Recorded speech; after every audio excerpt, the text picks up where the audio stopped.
Gouinement lundi, votre phare dans la nuit.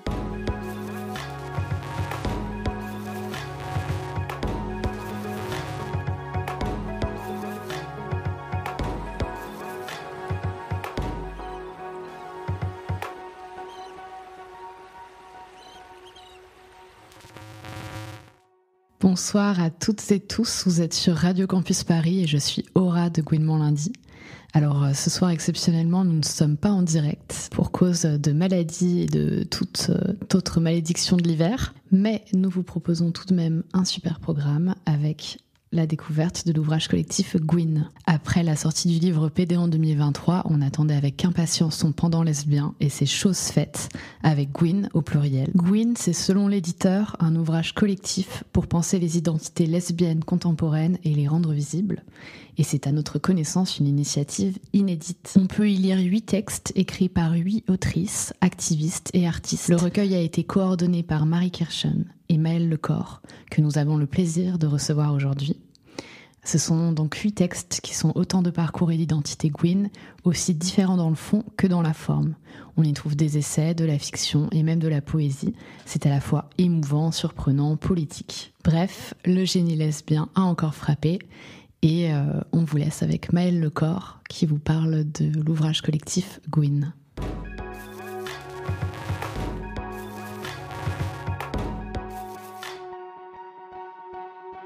Bonjour Maëlle Lecor. Bonjour. Tu es journaliste indépendante et travailleuse sur les questions LGBTQIA+. Tu as travaillé chez YAG, tu as cofondé le média Committed en 2018 et on a été la rédactrice en chef adjointe. Tu as ensuite rejoint Mademoiselle et tu collabores avec Mediapart, Politis, Télérama, Marie-Claire. Tu écris aussi des chroniques judiciaires, la PMA pour les nuls en 50 notions chez First Edition en 2020. Et tu as écrit le texte Bancal dans cet ouvrage collectif Gouin que tu as également coordonné avec Marie Kirchen. Alors, on va commencer par une question assez classique, mais donc comment est née l'idée de cet ouvrage collectif ? L'idée, en fait, à la base, elle vient du fait tout simplement que Point avait sorti un ouvrage qui s'appelle PD, donc un ouvrage collectif dédié à aborder toute la richesse, la diversité des questions gays, justement à travers ce prisme très politique de se réapproprier l'insulte PD. Donc, c'est un ouvrage qui est sorti en mai 2023, si je ne me trompe pas. Et je suivais un petit peu le cheminement de cet ouvrage-là, parce qu'un des membres du collectif, c'est Anthony Vincent, et on était collègues ensemble chez Mademoiselle, donc il m'avait parlé un petit peu, qui participait à cet ouvrage. Moi, je trouvais ça absolument génial qu'un livre arrive en s'appelant PD. Je trouvais ça vraiment hyper fort, hyper puissant. Et lui m'avait fait un peu un espèce d'appel du pied en me disant « Ah, ce serait super de faire la même chose pour les lesbiennes, et ça s'appellerait Gouin ». Et j'étais en mode « Oui, c'est ça, ce serait bien ». Mais au fur et à mesure qu'il me le répète et que ça cogite, je me suis dit c'est vrai que ce serait pas mal. Ce serait même assez logique finalement que Point fasse un ouvrage qui s'appelle Gouin dans la foulée. Et donc, j'ai juste cherché le mail de la directrice éditoriale qui était à Point Féministe à l'époque. Et j'ai envoyé un petit mail un peu innocent en disant « Bonjour, j'ai vu que vous sortiez PD. Est-ce que vous faites Gouin par hasard ?» Parce que voilà, je trouvais ça intéressant que ça se fasse, quoi. Et voilà, c'était très, très, très innocent. Et j'ai une réponse assez rapide qui me dit « Ah bah oui, rencontrons-nous, discutons. » Et bon, très bien. Visiblement, vous n'y aviez pas encore pensé, donc parlons-en. Et là, je rencontre donc Gabrielle Alarin, donc, qui était la directrice éditoriale de Point Féministe, et qui me dit c'est très drôle, j'ai reçu un mail quasi similaire au tien il y a quelques jours, je sais pas si tu connais Marie Kirchen. Et là je demande oui, je connais très bien Marie Kirchen, parce que voilà, Marie Kirchen est aussi journaliste, elle travaille elle aussi sur les questions LGBT, évidemment qu'on connaît nos travails respectifs, et donc très rapidement avec Marie on se met en contact, on se dit on y va, vu que Point Féministe a l'air plutôt partant, mais qu'il leur faut quand même un petit peu de quoi ça va parler. Nous, ça nous semble très évident. En Gouin, de quoi ça va parler. On a plein d'idées, on a plein de noms qui nous viennent. Il fallait quand même convaincre un petit peu Point de se dire, ok, on a fait PD, est-ce que c'est pas suffisant ? Non, c'est absolument pas suffisant. On parle pas du tout des mêmes choses, on parle pas des mêmes enjeux, on va pas du tout raconter les mêmes histoires, même s'il y a des points communs qui sont intéressants. Mais voilà, il y a aussi plein de choses qui n'ont rien à voir. Et finalement, Point a donné son go et on a pu commencer à travailler avec le collectif. Ce chouette ouvrage est arrivé en novembre dernier. Voilà, pour la petite histoire, très condensée. Et d'ailleurs, comment les autrices ont-elles été choisies ? Alors c'est très compliqué parce que c'est un format qui est quand même pas si long, hein. On a pensé à plein de noms, pour être très honnête avec Marie. Évidemment, il fallait resserrer. On est vraiment allé chercher des univers d'autrices qui, pour certaines, avaient déjà parlé d'identité lesbienne et pour d'autres, pas forcément aussi ouvertement, qui viennent d'univers différents, qui se connaissaient pas ou qu'on connaissait pas forcément d'ailleurs de notre côté, enfin dont on connaissait juste le travail. Et voilà, on a fait un petit peu ce travail d'articuler un collectif qui apporterait chacune une petite pièce un petit peu différente de par leur vécu, de par leur travail, etc. Globalement, ça s'est fait comme ça pour réunir 8 personnes. Donc, c'est vraiment... Voilà, c'est un petit noyau. Hein. C'est vrai que si on avait pu ajouter des textes en plus, etc., voilà, ça aurait été merveilleux. Mais voilà, ça prouve aussi qu'il y a encore plein de choses à écrire. C'est pas exhaustif. Il y a encore plein de thématiques qu'on n'a pas forcément abordées parce qu'on ne pouvait pas tout aborder. Mais il y a aussi des thématiques qui ne se retrouvent pas ailleurs. Et c'est ça aussi l'intérêt de ce bouquin, quoi. Pourquoi ce titre Gwyn ? Alors, c'est Gwyn au pluriel, hein. Pourquoi Gwyn plutôt que lesbienne ? Ouais, c'est une question amusante venant de Gwyn mon lundi, évidemment. Je pense que vous avez quand même une petite idée de la réponse, mais c'est vrai que c'est toujours un sujet important à aborder. Je trouve la question de la réappropriation de l'insulte, déjà, de manière très pratico-pratique. Gwyn existe dans la lignée de ce que PD a permis. PD est sorti et derrière, ça nous tenait un peu la porte pour pouvoir proposer un ouvrage sur les lesbiennes. Ça nous paraissait hyper logique de continuer dans cette lignée-là, justement, d'utiliser le mot Gwyn. Parce que voilà, c'est cette dynamique de se dire, oui, c'est un mot très puissant, très fort, qu'on est encore à un moment où c'est d'autant plus important de se réapproprier nos identités et de combattre encore les discriminations qui nous touchent de manière extrêmement violente, variée et insidieuse parfois. Mais voilà, l'idée d'avoir un bouquin qui s'appelle Gwyn, enfin moi je suis toujours un peu émue de le voir en fait. Et on a eu plein de retours aussi de personnes qui nous disaient, c'est quand même fou d'avoir ce bouquin qu'on peut acheter, mettre devant la caisse et payer et ensuite lire et le revendiquer. Ça reste quand même un mot hyper fort pour plein de personnes. Ça reste aussi un mot violent pour plein de lesbiennes qui ne sont pas forcément à l'aise avec l'idée de cette réappropriation de l'insulte. Et c'est tout à fait OK. Tout comme PD n'est pas forcément un mot facile à s'approprier quand on est gay soi-même, je pense que c'est la même chose. Il y avait peut-être cette petite différence que même dans notre communauté, même le mot lesbienne n'est pas si évident. Vu que PD existait, on ne pouvait pas revenir en arrière et dire « Ah, ce livre va s'appeler lesbienne ». Les hétéros, ils ne sont pas toujours à l'aise avec le mot lesbienne, ce qui fait que même certaines lesbiennes ne sont pas à l'aise avec le mot lesbienne. On a plein d'exemples de personnes qui font des circonvolutions pas possibles pour dire des femmes qui aiment les femmes, des homosexuels. Chacun est à l'aise avec tel ou tel terme et c'est très OK d'un point de vue personnel, mais c'est vrai que d'un point de vue politique, la nécessité de dire le mot lesbienne et aussi de conserver ce mot Gwyn comme quelque chose de très fort. Moi, je vous le redis à chaque fois, mais je trouve que le fait d'avoir ce mot Gwyn au pluriel, ça a aussi une résonance politique dans le sens où c'est ce que je défends à titre personnel, mais c'est aussi ce sur quoi j'ai voulu écrire dans mon texte, c'est-à-dire que être Gwyn en solitaire, ça ne m'intéresse pas. Je trouve que c'est cet élan collectif d'être dans une communauté et de militer ensemble et de lier des amitiés et des relations entre Gwyn. Voilà, c'est aussi cet élan collectif qui, moi, m'épanouit en fait à titre personnel. Voilà, je trouve que c'est aussi ce truc très, très puissant d'être lesbienne tout ensemble, d'être Gwyn tout ensemble qui met un peu de sel à tout ça, quoi. Ouais, puis en plus, c'est une couverture qui tape, voilà, elle est quand même violette, sur orange sur violet. On voit vraiment bien le Gwyn. Ouais. C'est expliqué en avant-propos, mais est-ce que tu pourrais nous dire un peu l'histoire de ce mot, Gwyn ? À la base, on est sur un mot qui désigne des femmes prostituées, donc déjà des femmes qui sont à la marge, en fait. Je vais pas forcer le trait en disant à la marge du système hétéropatriarcal, parce que c'est pas aussi simple que ça, mais en tout cas, c'est des femmes qui sont déjà des femmes de mauvaise vie, on va dire. Et de fait, au fur et à mesure, c'est un terme qui va désigner les lesbiennes. Ça, historiquement, c'est aussi intéressant de le voir. Mais même le mot lesbienne, aujourd'hui, reste très connoté une valeur péjorative encore très forte. C'est ce qu'on disait tout à l'heure, c'est dur de se l'approprier. C'est une valeur péjorative, voire insultante, aussi liée à la culture pornographique et pas à la culture porno, queer ou éthique, peut-être pas pour les lesbiennes, mais au contraire, faite pour le regard hétéro et masculin. Donc vraiment, on est... En tout cas pour le terme lesbienne et pour le terme Gwyn, c'est vrai que on est sur un historique qui est un petit peu particulier. Le recueil aborde de nombreux sujets, du plus léger, l'élément ex de Marie Kirchen qui parle de rester amie avec ses ex, au plus politique, à mes camarades radicales, à toutes les autres, de l'argent gratuit, d'Amandine Aguitch, qui évoque le classisme dans la communauté. Était-ce une volonté ? Y a-t-il eu un mot d'ordre donné, une ligne éditoriale à suivre ? On a fait une réunion pour que tout le monde se rencontre, une réunion par Zoom, parce que tout le monde est un petit peu à distance. Fort heureusement, tout le monde ne vient pas de Paris, donc c'est une très bonne chose aussi. Et l'idée, c'était vraiment de faire ce tour de table un peu pour que les unes et les autres se présentent et aussi que chacune puisse dire « Ok, moi j'ai envie de travailler sur telle ou telle thématique ». On n'est pas arrivé avec un cahier des charges et l'idée, c'était de permettre à tout le monde d'explorer une thématique, d'explorer une forme aussi, parce qu'on a des formes un petit peu différentes. Par exemple, il y a Noémie Grunenwald qui est arrivée très rapidement en nous disant, déjà très enthousiaste à l'idée de participer, et aussi qui avait envie d'explorer une forme poétique. C'était vraiment une volonté de sa part, et nous, on n'avait aucune raison de dire ah non, on veut quelque chose de très classique. Au contraire, ça nous plaisait. Ça permettait à la fois d'aller sur des choses un petit peu plus littéraires et en même temps de développer une pensée politique, militante, etc. sur une thématique, parfois, comme tu as dit, un peu légère, et parfois sur des choses un petit peu plus confrontantes, quoi. Et donc c'est vrai qu'on est arrivé en disant à chaque personne en fait de quoi tu as envie de parler, très très simplement.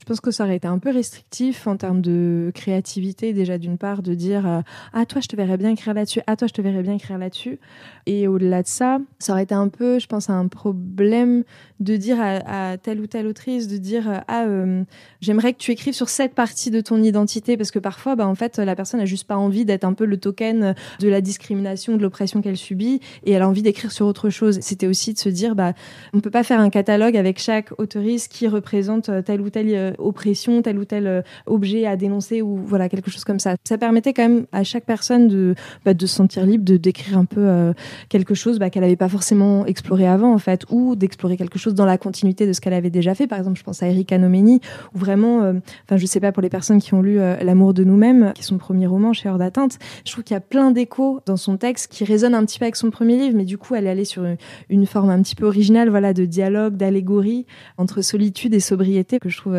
hyper poétique aussi, hyper créatif, d'aller vraiment sur cette exploration d'allégorie. Mais voilà, c'est un peu dans la lignée de ce qu'elle a déjà écrit, et continuer à explorer des thèmes qui lui sont chers, en fait. Je voudrais juste rajouter que là j'ai dit un texte léger, mais je trouve que même dans les textes légers c'est hyper engagé, parce que l'intime est politique, et il y a quand même cette dimension, il y a une dimension politique, enfin en tout cas. Ouais, complètement. Je trouve que Marie, justement, elle explore ce truc qui peut paraître un peu frivole, mais en même temps, oui, ça touche parler de nos identités et a fortiori de nos couples, de nos amitiés, de nos relations. En fait, c'est aussi mettre le doigt sur le fait que dans une société hétéropatriarcale, nous, on arrive quand même à proposer d'autres modèles. Je trouve que ce qui résonne aussi beaucoup dans son texte, c'est à la fois une forme de désacralisation du couple, mais aussi, en fait, nos amitiés sont importantes. Et je trouve que ça, aujourd'hui, c'est quelque chose qu'on entend de plus en plus, que ce soit dans les essais ou dans la littérature. Je pense qu'un désir démesuré d'amitié de Hélène Giannichini, par exemple, qui en ce moment, est un livre dont on parle beaucoup, notamment dans la communauté lesbienne. Voilà, l'idée d'explorer ces thématiques et de dire l'amour est le seul sentiment valable qu'on ait besoin d'explorer dans les littératures. Non, en fait, explorer les amitiés et valoriser les amitiés, les célébrer aussi, ça compte. Et parler de cette idée que partir d'un truc un peu cliché de notre communauté, toutes les lesbiennes restent amies avec leurs ex, vrai ou pas vrai, peu importe. Je pense qu'on peut nuancer plein de choses, mais c'est quand même un truc assez amusant de se dire que soit on emménage au bout de 2 semaines avec la meuf qu'on vient de rencontrer, on reste amis avec nos ex, ce genre de choses. Ces clichés-là, ils existent pour une raison, et je trouve que justement aller chercher ce qu'il y a d'un peu vrai, ce qu'il y a d'un peu politique, ce qu'il y a un peu de dissonant dans le monde dans lequel on vit et qu'on propose, ça c'est hyper intéressant, en fait. Et je trouve que Marie, elle l'a fait de manière à la fois en plus hyper drôle, et en même temps vraiment en allant chercher mais comment ça se fait, en fait, qu'est-ce que c'est que ce truc qui fait que pour beaucoup, pas toujours, mais pour beaucoup, et parfois faut pas surtout, mais on reste amis avec nos ex, et qu'est-ce que ça signifie, qu'est-ce que ça dit aussi de nos familles choisies, en fait, cette notion de famille choisie qui est aussi très chère à nos vécus, à notre communauté. Qu'est-ce que ça raconte de tout ça, et oui, derrière les trucs un peu pas sérieux, en fait, il y a toujours des trucs un peu plus deep, quoi. Du coup, on va en profiter pour vous inciter à aller écouter l'émission sur les ex qu'on a faite il y a quelques mois, donc qui est encore sur le podcast de Good Morning Lundi. Voilà. Quand on raconte tout ça, est-ce que finalement, être lesbienne, ça implique d'être engagée ? Avec le fait d'être lesbienne, ça fait qu'on est engagé ? À titre personnel, j'aurais tendance à dire oui. Je pense que c'est un peu ce qui ressort aussi de notre avant-propos collectif dans Gwyn, c'est-à-dire que oui, être attiré par les femmes de manière assez simpliste, comme ça, on pourrait dire que c'est juste une toute petite dimension de nos vies et de notre vie privée, à la rigueur, on pourrait établir ça de cette manière-là, que ce soit juste une question de sentiment, d'attirance sexuelle, de couple. Alors on peut justement réfléchir à autre chose de ce que veut dire la vie privée dans ces cas-là. Mais voilà, on pourrait dire que oui, être juste attiré par les femmes, peu importe qu'on dise lesbienne, gay, homosexuelle, ce soit juste ça. Je trouve que ce qu'on essaie de montrer aussi dans ce livre, c'est que en fait, dans plein de circonstances, en fait, ça dépasse ce cadre-là de juste de l'intime, de la vie privée, et que dans une société dans laquelle l'hétérosexualité est encore une valeur cardinale, être lesbienne ou être attirée par les femmes, en fait, ce sera jamais juste ça. Ça va impliquer plein d'autres choses dans nos vécus, dans la manière dont on se construit en tant qu'enfant, en tant qu'ado, comment on envisage le couple, comment on envisage les amitiés, comment ça infuse dans notre travail, dans nos relations avec les autres, comment ça influe sur je sais pas, juste notre manière d'être dans l'espace public, par exemple, et quand ça se cumule évidemment avec d'autres formes d'identité. Bien sûr que ça change des choses. Donc pour moi, oui, de fait, être lesbienne, ce n'est pas que ça, ce n'est pas que juste aimer les femmes. C'est déjà super, c'est déjà très très bien. Ça forge un autre regard sur l'ensemble de ce qu'on vit, de ce qu'on voit, dans la culture aussi qu'on a. Voilà, on vit quand même dans une société, j'arrête pas de dire ça, on vit dans une société où on est abreuvé d'hétérosexualité dans tout ce qu'on voit, dans tout ce qu'on consomme. Et en fait, vivre autre chose et ne pas se voir, c'est déjà se construire forcément différemment. Donc forcément, on va être autre chose au monde que ça. Et on peut aussi sentir une forme de sororité dans le livre. D'ailleurs, chaque texte est précédé d'une présentation écrite par l'autrice du texte précédent. Comment vous est venue cette idée ? C'est tout simplement une idée de PD qu'on a voulu très naturellement reproduire. Je trouvais que c'était aussi très beau ce lien entre chaque texte, les uns avec les autres. Et nous, en tant que co-coordinatrice avec Marie, c'est vrai qu'on avait un peu l'œil un peu partout. On s'était répartis un petit peu les textes à relire, faire des retours avec chaque auteurice. À partir du moment où on a dû établir cet ordre des textes dans le livre, parce que l'ordre est évidemment un petit peu réfléchi, on a pu enfin dire « Ah ok, donc telle personne va écrire l'intro de telle personne et de telle personne ». Et là, c'était le premier moment où les uns et les autres se relisaient un peu. Et du coup, ça, c'était assez chouette parce que voir les premiers mots arriver de chaque texte, c'est vraiment créer un petit chaînon entre chaque vécu, même s'ils sont très différents. Et en même temps, il y a des résonances. Voilà, c'était intéressant de voir comment certaines choses peuvent faire des petits échos dans les vécus, même s'ils sont parfois très différents. On aurait pu avoir une succession de textes les uns après les autres, ça aurait été très ok, mais c'est vrai que cette idée d'introduire chaque personne après soi, je trouve que ça sonnait vraiment bien. Et voilà, très naturellement, on s'est dit que c'était aussi une manière de créer du lien dans ce bouquin. Voilà. Je trouve ça très réussi, parce que c'est vraiment ce qu'on ressent. Et le fait que chaque autrice ait au moins fait l'effort de lire au moins un texte. Les textes sont sincères. Moi, j'ai trouvé ça très agréable. Vraiment, ça donnait un beau lien et pour un livre vraiment collectif. Ça apporte un regard en plus. Oui. Aussi, ça vient ouvrir le texte à un endroit.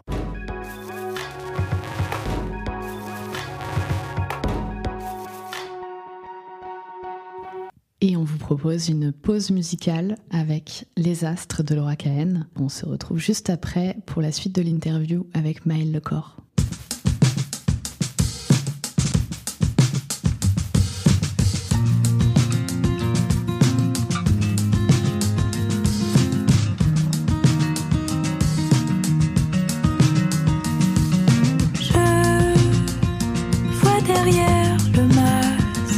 Je vois derrière tes yeux, je vois même le feu. Tu sais lire mon visage, que tout le monde mieux. C'est le mien que tu veux. Tu me reconnais, je crois, mais on s'est jamais vu. Pourquoi je ne peux plus?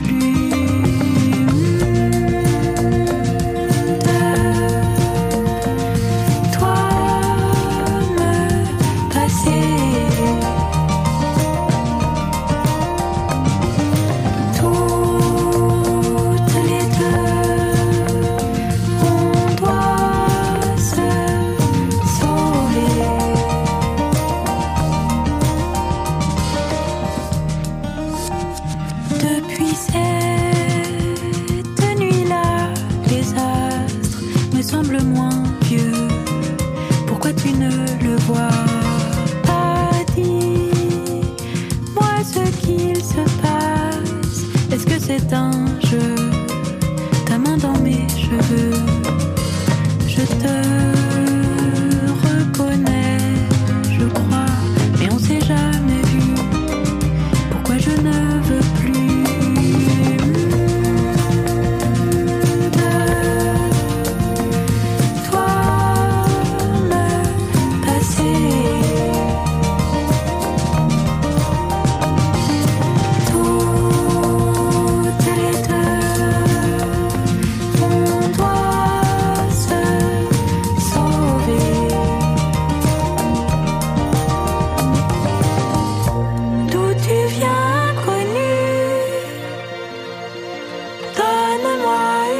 seconde où tu vas toute nue. Donne-moi la main pour échapper au monde.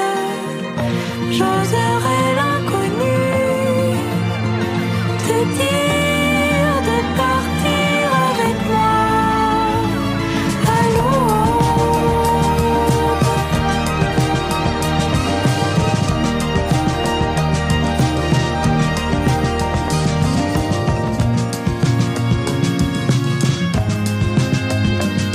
Mais on s'est jamais vu, pourquoi je ne veux plus de toi me passer. Toutes les deux, on doit se sauver.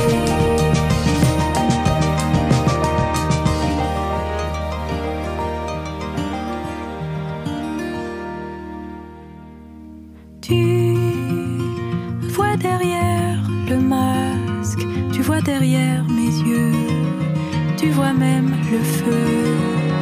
Je sais lire ton visage, que tout le monde mieux, c'est le tien que je veux.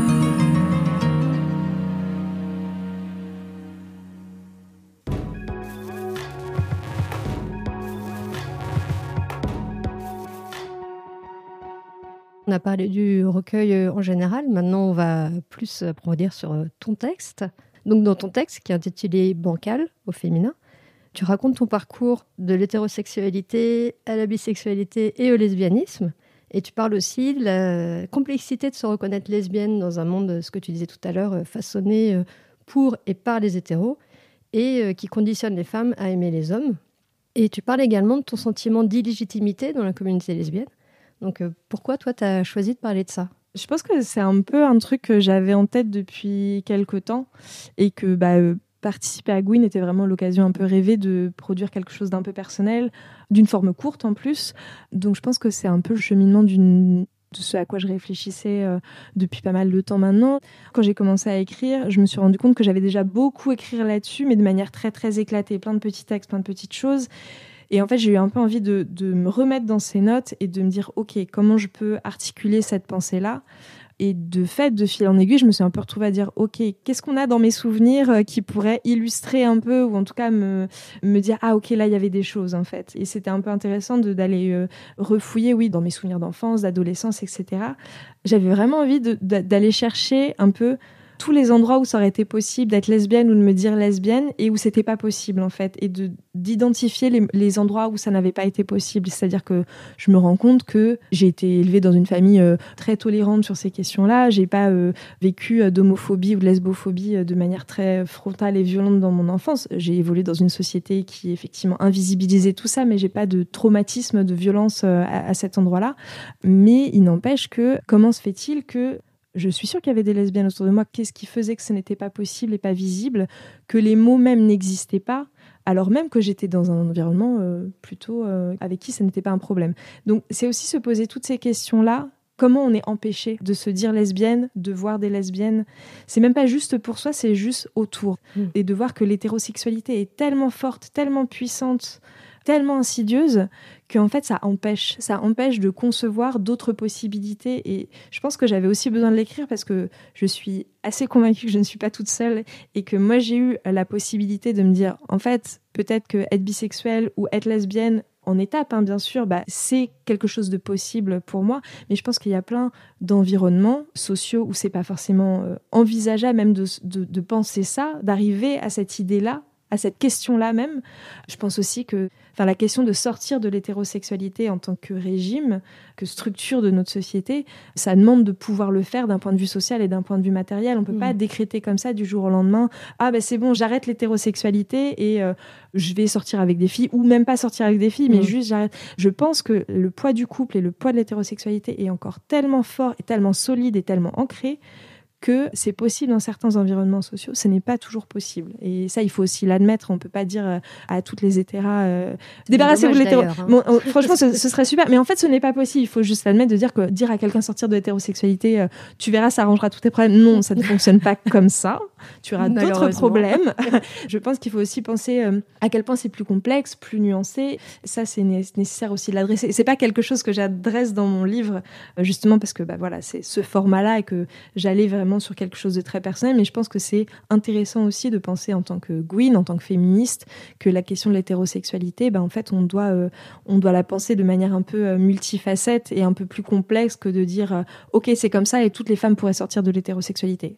Ce n'est pas vrai. Et ton texte s'appelle Bancal et tu te dis lesbienne bancale. Est-ce que tu peux nous en parler ? J'avais envie de reprendre ce terme de bancal parce qu'il vient d'une phrase qui est extraite d'une BD de Julie Delporte qui s'appelle Corps vivante, où elle parle justement de son parcours vers le lesbianisme, et en tout cas vers la sortie de l'hétérosexualité. Et j'avais été hyper touchée par cette bande dessinée, que je recommande très très vivement, et ainsi que tout le travail de Julie Delporte d'ailleurs.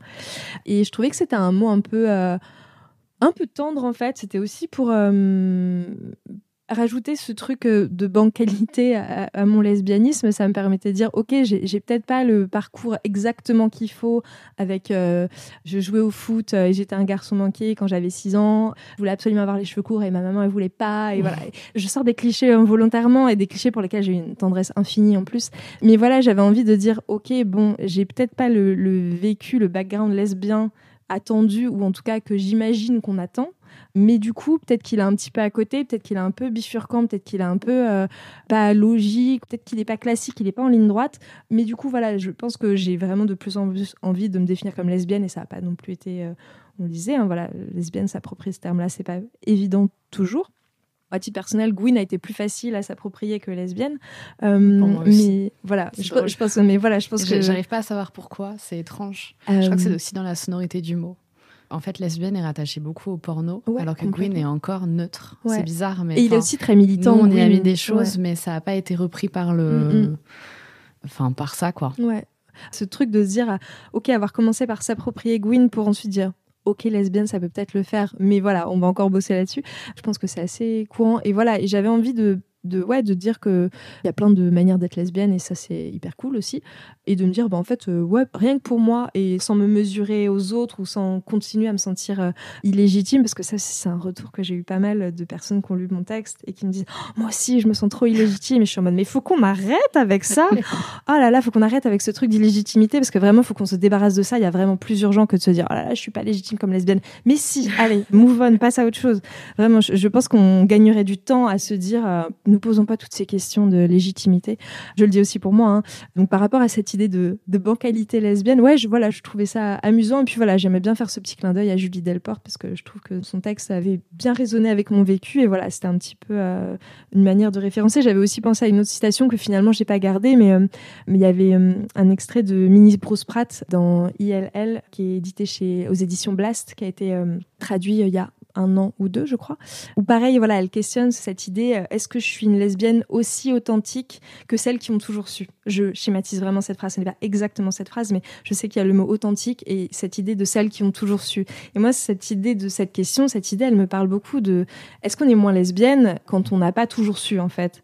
Et je pense qu'il faut qu'on lutte pour dire, non, en fait, on peut être tout autant lesbienne, même si on se dit lesbienne depuis 5 minutes. D'ailleurs, le milieu a aussi un rôle à jouer là-dedans, parce qu'il y a aussi quand même de la biphobie. Il y a un rejet aussi de justement cette lesbienne qui ne serait pas tout à fait parfaite comme il faut. On a un peu établi une espèce de truc. On s'est mis la pression, en fait, je pense. Et du coup, on reproduit cette pression. Je pense qu'on en sort un petit peu. Je pense que petit à petit, quand même, on en sort, que à la fois l'identité lesbienne est peut-être un peu plus valorisée qu'il y a quelques années, notamment chez les jeunes générations. Je parle vraiment comme une vieille personne. Mais en tout cas, voilà, je trouve qu'il y a de plus en plus de jeunes lesbiennes qui arrivent à assumer ce terme. Je pense que l'arrivée, ce drapeau qu'on voit de plus en plus ces dernières années, favorise aussi un petit peu ça. Je pense qu'il y a une quête de se réapproprier ce terme, d'en faire quelque chose de beau. Donc je pense que ça aide. Et puis oui, j'ose espérer que ces trucs de légitimité qu'on porte sur soi et en même temps qu'on reproduit sur les autres, on commence à s'en débarrasser. Moi, je trouve que ton texte, il est important aussi par rapport à ça, justement. Je trouve qu'il met le doigt là-dessus et c'est assez important. Merci.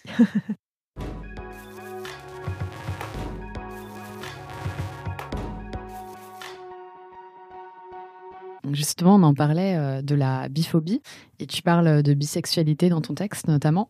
Et on sait qu'il y a beaucoup de bisexuels qui ressentent de la biphobie dans le milieu lesbien. Est-ce que toi, tu en avais ressenti quand tu te disais bisexuel ? Moi, j'étais même pas trop dans le milieu lesbien à cette époque-là, donc pas tant, en vrai. Je pense que je regardais les lesbiennes avec énormément d'admiration, comme un truc de « moi, je serais jamais capable ». Again, sentiment d'illégitimité, nous y revoilà. Mais oui, je pense que j'avais un peu ce truc de « les lesbiennes sont capables de vivre sans le regard des hommes ». Et moi qui avais tellement besoin de validation et du regard masculin, parce qu'on t'a vendu depuis des années que c'est comme ça que t'étais une personne de valeur, a fortiori une femme qui mérite de l'attention et des regards. Donc je me disais « waouh, les lesbiennes, elles sont capables de vivre sans ça ». Bravo à elle, mais moi, je suis pas capable. Donc, je pense que j'avais un peu cette admiration-là, mais je fréquentais pas tant de lesbiennes que ça. Donc, j'ai pas eu ce vécu-là. Mais oui, mais bien sûr que... Et même, ça se joue aussi chez des lesbiennes qui ont des expressions de genre féminines et du coup, qui vont être codées hétérosexuelles et qui arrivent dans un bar lesbien et à qui on dit... Mon Dieu, mais qu'est-ce que tu fais là ? Tu t'es planté. Enfin voilà, je sais qu'on a forcément des potes à qui c'est déjà arrivé de se prendre ce genre de réflexion. Donc je pense que oui, il y a encore un peu cette pression, un peu de chercher la vraie lesbienne derrière des codes qui sont parfois un peu trop hétéronormés. Je mets des guillemets un peu dans les airs, que je décris du coup en audio-description. À titre personnel, non, je n'ai pas souvenir d'avoir vécu de biphobie à ce niveau-là. Mais voilà, je pense que ouais, j'étais tellement intimidée par les lesbiennes. Je trouvais ça vraiment trop cool d'être lesbienne et je me disais que j'aurais jamais la capacité de... Du coup, ça m'a mis un peu du temps avant de me dire lesbienne. On l'a déjà pas mal évoqué, mais dans Bancal, tu parles du manque de représentation et du conditionnement à aimer les hommes. Et tu évoques la notion d'hétérosexisme.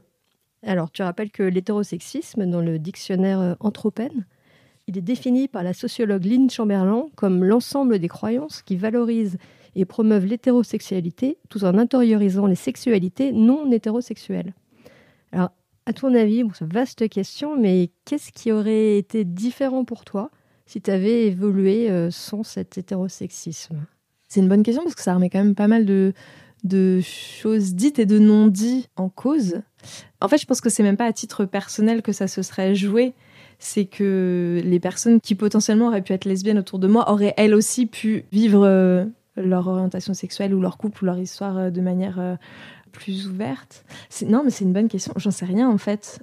Lever ce frein comme ça, pour moi, c'est vraiment la grande inconnue de qu'est-ce que serait ma vie. Parce que je dis aussi dans le texte, du coup, c'est que j'imagine très bien comment ma vie aurait pu rester dans l'hétérosexualité, en fait. Je parle depuis tout à l'heure du côté insidieux de l'hétérosexualité. C'est la facilité aussi de l'hétérosexualité que je trouve assez fascinante, en fait. Moi, j'adore parler d'hétérosexualité. Enfin, vraiment, je trouve ça toujours très, très, très intéressant. J'ai écouté le podcast de Naomi Titi, justement, sur Suis-je lesbienne, il n'y a pas très longtemps. Et justement, il y a un des épisodes qui aborde ça de manière très, très fine, très intéressante, je trouve, sur le confort de l'hétérosexualité, en fait. Ça rejoint vraiment cette question de l'hétérosexisme, c'est que quitter l'hétérosexualité, c'est aussi quitter un confort. Et le confort, quand on est dedans, on se rend pas compte qu'on est dedans, en fait. C'est pour ça que c'est si confortable, en fait. C'est vraiment c'est la question du privilège et d'être dans la norme. Et en fait, il suffit d'en sortir et se dire, en fait, là, quand je suis avec la personne que j'aime dans la rue et qu'on se tient la main, il faut que je check si c'est safe pour moi.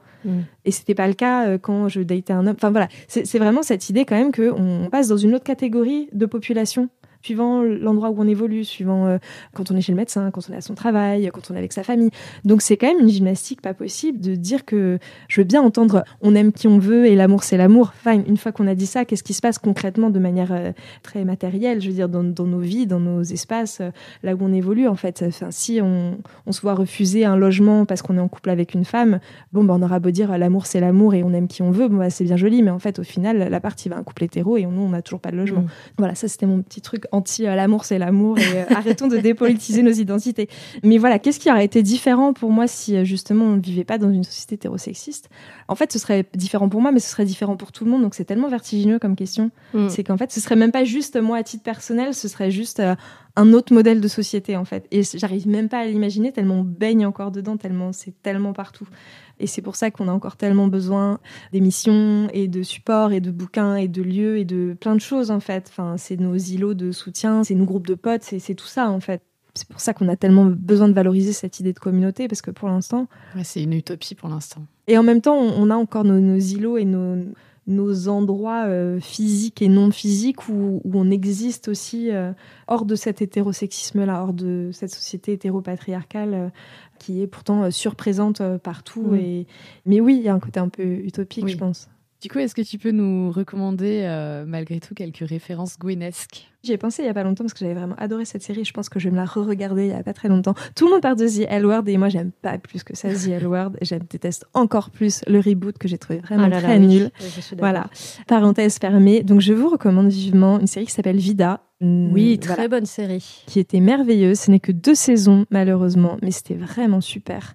Tellement plus subtile que L Word. Extrêmement bien écrite, une diversité dans les personnages assez incroyable. Et ça abordait des questions d'identité lesbienne et queer, mais pas que. Ça parlait de plein de choses hyper intéressantes. Ça parlait de famille, ça parlait de deuil, ça parlait de gentrification de manière hyper juste, hyper intéressante. Ça parlait du fait d'être out, tout simplement. Même les persos hétéros étaient intéressants. Il y en avait pas énormément, mais même les persos hétéros étaient intéressants. Je veux dire, c'était pas des scènes qu'on passait comme ça. Les scènes de sexe étaient incroyables et il y en avait beaucoup. Donc vraiment, je vous recommande de la pirater, car je pense pas qu'elle soit disponible sur des plateformes légales en France. C'est malheureux. Puis en plus, elle a quelques années maintenant. J'en ai jamais entendu parler. Vraiment, il faut regarder Vida. Ouais, vraiment, faut regarder Vida. Très bien.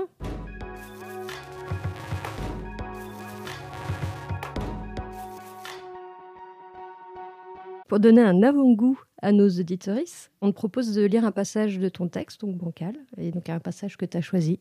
On m'a appris l'hétérosexualité dès toute petite. Ça tombe bien parce que je suis plutôt du genre bonne élève. Je suis de celles qui font la joie des instits, qui sont polies, discrètes, qui suivent bien les consignes, qu'on n'entend pas beaucoup en classe, qui sont faciles, pas insolentes. Les notes, c'est bien, que des A sur le bulletin, sauf en sport. Mais trop réservées, trop silencieuses. Je ne fais pas de vagues, je ne pose pas de questions. Je ne veux surtout pas déranger. Je m'adapte. Et j'ai accepté l'idée que les adultes ont toujours raison sur tout, même pour des choses très bêtes. Le petit Florent t'embête, mais c'est parce qu'il est amoureux de toi. La règle est intégrée. Être embêté, c'est normal, c'est même savoir qu'on est désiré. Je ne veux pas déranger et pourtant j'ai besoin qu'on me voie. J'ai désespérément envie qu'on m'aime. Si on m'aime, c'est que je suis quelqu'un. Je crois au coup de foudre, je crois à l'amour au premier regard façon Disney, je crois au pour toujours et au à tout jamais. Et tout ce pataquès autour des sentiments, autour de l'amour, j'ai bien compris que c'est notre mission, à nous les filles. Les garçons ont le droit de s'en foutre, leur indifférence ne les rend que plus attachants. Mais nous, c'est notre truc, on sait, c'est inné, c'est dans notre ADN.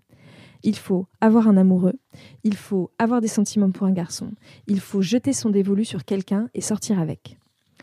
Nous les filles, entre nous, on fusionne, mais on est juste des amis. Notre affection débordante, nos câlins, nos peaux qui se touchent, nos mains qui se tiennent, nos doigts entremêlés, nos bijoux en forme de cœur partagés, nos discussions au téléphone pendant des heures, nos à la vie à la mort, nos nuits dans le même lit, nos pactes secrets, nos je t'aime, nos lettres, tout est rangé dans la case amitié. Et celles qui ne sont pas des amies doivent être des rivales. Ils sont puissants nos liens, et pourtant, comme tout le monde, j'ai appris à faire la différence entre l'amour et l'amitié, et surtout à hiérarchiser. Super, merci. Ça donne vraiment envie de lire la suite. Et alors, pour conclure, c'est quoi être Gwyn ? Être Gwyn, c'est un truc merveilleux. Je changerais ça pour rien au monde dans ma vie. Pour moi, c'est vraiment l'idée de vivre en accord avec moi-même et en accord avec les personnes qui m'entourent. De savoir que ma vision sur le monde est aussi liée à ça. Le fait d'être à la marge. En tout cas, c'est un truc super. Eh ben, merci beaucoup, Maëlle Lecor, d'avoir répondu à nos questions. Oui, merci.